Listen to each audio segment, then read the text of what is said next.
Is this creative driving revenue immediately? I think it's important for us to see how much they're watching, where the drop off is, but at the end of the day, our performance is going to make us money. Hard stop.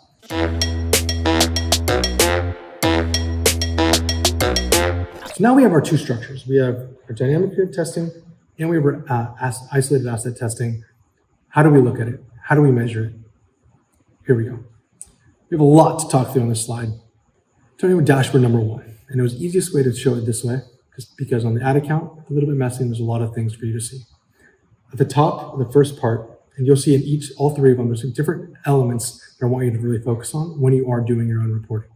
At the top where it says budget and landing, it's your budget, the budget remaining, your total amount spent, and the link. Link ad settings is essentially the landing page that you're running towards.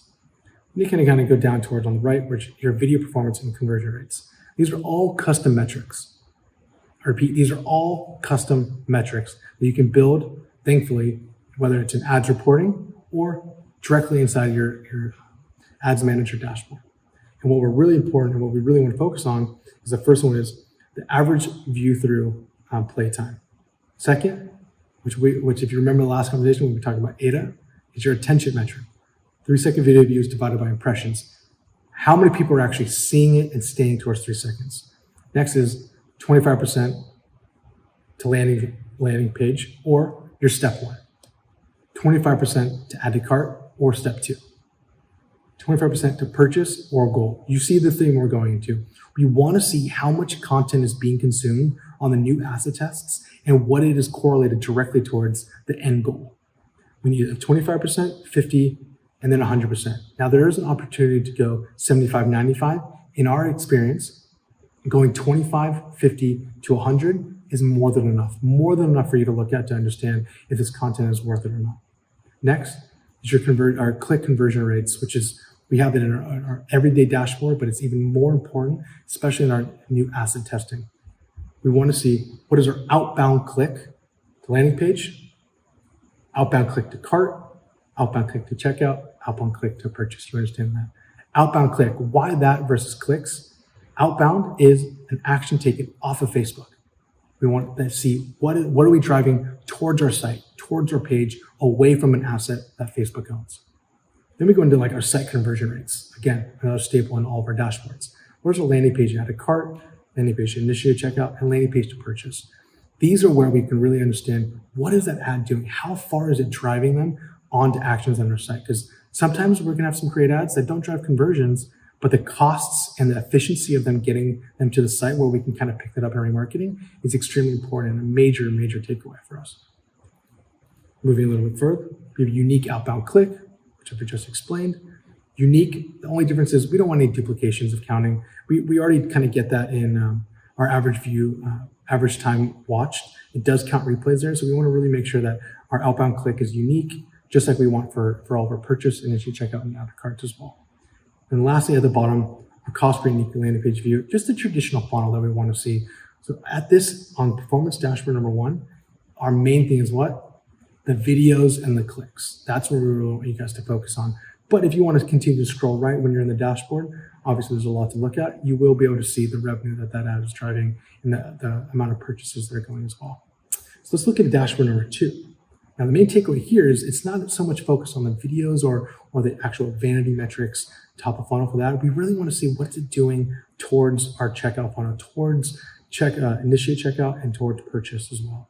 So top of funnel, we have two introductions that I'm going to add you guys into, where we have ROAS, revenue, which is just obviously website purchase conversion value, and AOV and EPC. AOV is one that if you haven't put in your dashboard already, was a game changer for us. We started realizing various combinations of assets, pages, and audiences were driving significantly more AOV, depending on where we're dropping them at and depending on what message we're showing them. So AOV has been a large staple in a lot of our just day-to-day dashboards. And then EPC, a fun metric that we like to do, just like earnings per click, something that I learned on the affiliate side. We don't really get that on the brand side. So I really think it's important for us to highlight and bring up here. Then we go right into funnel costs. So what we want to see is this creative driving revenue immediately? I think it's important for us to see how much they're watching, where the drop off is, but at the end of the day, our performance is going to make us money. Hard stop. Then we go right down to the thing that we talked about, which is site navigation conversion rates, landing page to cart, and a little bit of the video performance at the back. So if we wanted to see all of it congruently, now we have videos at the bottom. Our final dashboard, which is just a little bit more condensed across everything.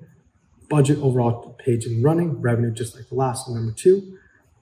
We do have video performance, but what we have highlighted is the average watch time, attention ratio, and we have a little bit of like 25 to completion, 50 to completion, and then obviously 100 to completion. So we are getting a little bit of a glimpse across all of it right there. And then we get into our click conversions, landing page conversions, and finally our overall click costs. So we do have 3 really, really important ones, which to me is more than enough for us to look through. And it's going to take you a little bit of time setting up because they are all custom metrics. Asking for a couple of those. But how do we learn it? Like what are we comping it against? How are we building that? Well, we have to set our benchmarks. How do we set these benchmarks, you might ask? If you were to find out, we do have a nice little correlation dashboard that's floating around the internet somewhere. But really simply put, we're going to build our dashboards first. Step 1, check. Step 2 is we have to find the specific creative that's been performing or the assets that we're working specific to the funnel placement. So if it's all prospecting, analyze it with prospecting. Do not include remarketing. Vice versa. Do not include prospecting with remarketing analysis. Then we have to record our benchmarks. Find where CPA, ROAS, cost per purchase was acceptable, above profitability, where you want it, how you're happy, whatever you want to call it.